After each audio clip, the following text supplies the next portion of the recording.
চালের আটা ছাড়া মাত্র কিছু উপকরণে তৈরি করে দেখাচ্ছি আজকের এই পিঠা।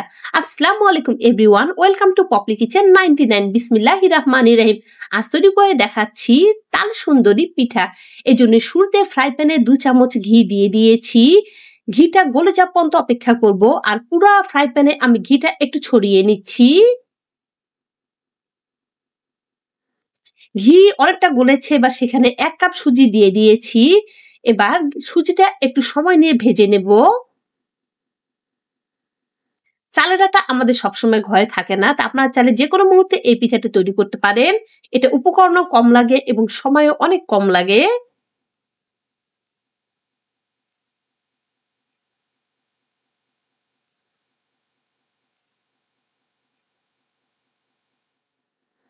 আর এটা অবশ্যই কিন্তু মাঝারি আছে একটু সময় নিয়ে পিঠাটি করতে হবে, বেশি তাড়াহুড়া করা যাবে না।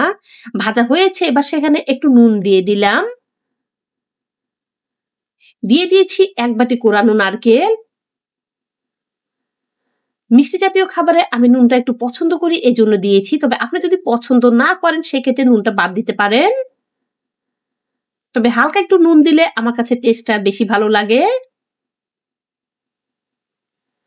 এটা অনেকটা ভেজে নিয়েছি, এবার দিয়ে দিচ্ছি তালের রস।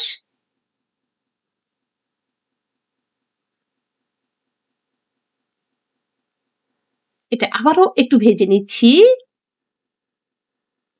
তাল শেষের দিকে, তো আপনারা চাইলে পিঠাটা একবার হলেও বানিয়ে খান, নিজেই বুঝতে পারবেন এর টেস্টটা কতখানি।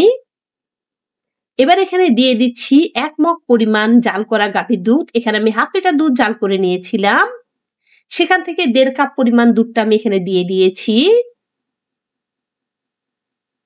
দিয়ে দিচ্ছি স্বাদ মতো চিনি।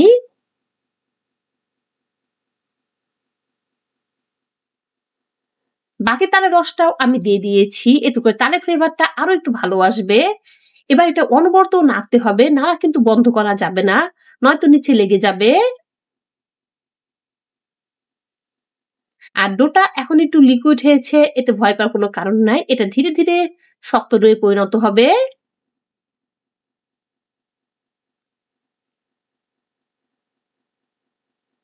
যখন এটা এরকম প্যান থেকে নিজে থেকে ছাড়িয়ে আসবে, তখন এটা বুঝতে হবে এটা হয়ে গেছে। এবার এটা নামিয়ে আমরা কিছুটা ঠান্ডা করে নেব। আজকে পিঠা বানানোর জন্য আমি কিছু ছাঁচ নিয়েছি। এগুলো আমাদের ওখানে ইস্তেমা হয়েছিল, সেখান থেকে কিনেছি। এগুলো ধুয়ে পরিষ্কার করে আমি তেল লাগিয়ে নিয়েছি। এদিকে পিঠার ডোটা রেডি, এটা হালকা হাতে একটু মথে নিচ্ছি।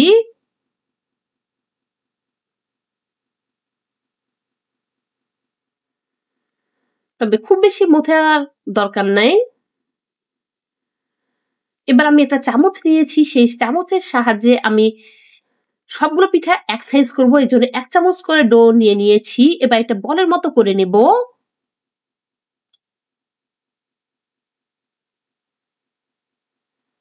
এবার পিঠা ছাঁচে দিয়ে অন্য সাইডে যে অংশটা আছে সেটা দিয়ে একটু চাপ দিয়ে নেব। এবার সাইডের অংশটা আমি হাত দিয়ে ফেলে দিচ্ছি, অর্থাৎ পরবর্তী পিঠা ওটা আমি ব্যবহার করব।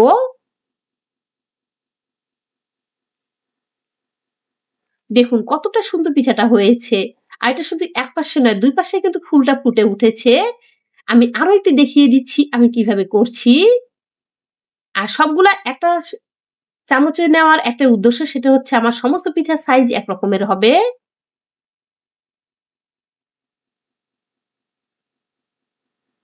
আমি এটাও একটু চেপে নিয়েছি।